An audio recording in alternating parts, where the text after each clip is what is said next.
Hey, quick question. Have you ever looked at a company's financial report and felt like you were reading a foreign language? You're not alone. But what if I told you that in just 10 minutes, you could spot the most important things without being an accountant or a math whiz? Today, I'm going to show you how to read a company's financials fast, using simple tricks and real-life examples. Welcome back to the channel, where we turn financial confusion into financial confidence.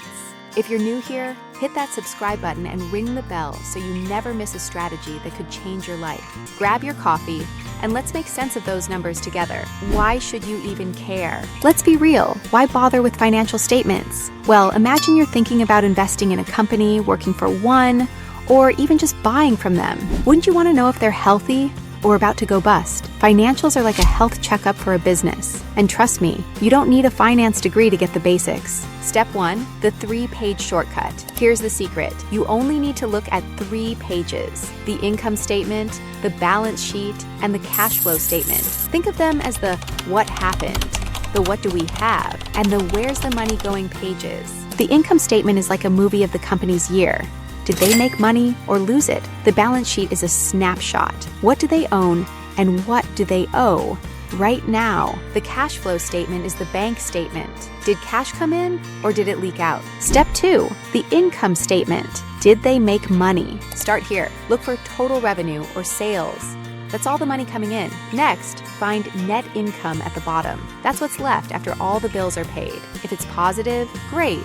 If it's negative, not so great. Quick tip, compare this year to last year. Are sales growing? Is profit up or down? If you see a big jump or drop, check the notes for an explanation. Step 3, the balance sheet. Are they broke or loaded? Now flip to the balance sheet.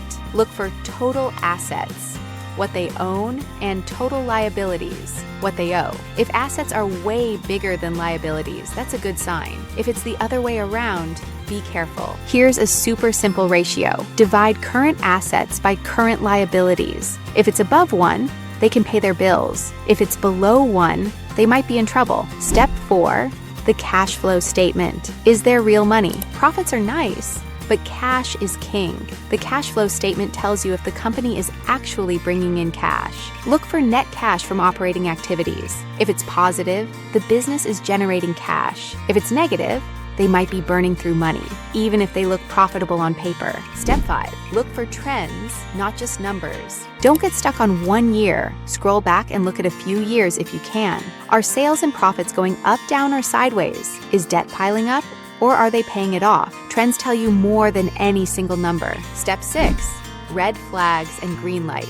Here's what should make you pause. Sales dropping year after year, big losses or negative cash flow, debt growing faster than assets, sudden, unexplained changes in numbers. On the flip side, steady growth, healthy profits, and positive cash flow are all green lights. Step 7, don't skip the story. Most reports have a management discussion or letter to shareholders. This is where the company explains what's going on, in plain English. If something looks weird in the numbers, check here for the story behind it. A quick example. Let's say you're looking at Coffee Co. Last year, they made $10 million in sales and $1 million in profit. Their assets are $5 million, and their debts are $2 million.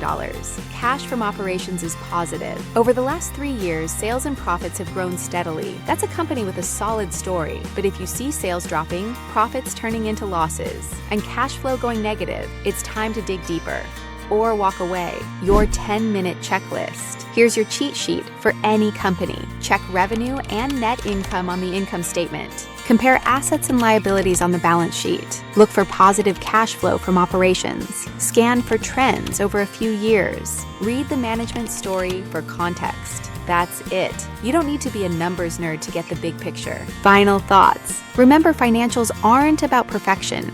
They're about spotting patterns and asking good questions. The more you practice, the easier it gets. And who knows, you might even start to enjoy it. If this helped you, hit that like button and subscribe for more no-nonsense money tips. Drop your questions or the company you want to analyze in the comments. I'd love to help you out. Remember, you don't need to be an accountant to read financials. With a little practice, you'll be making smarter decisions in no time. Thanks for hanging out, and I'll see you in the next video.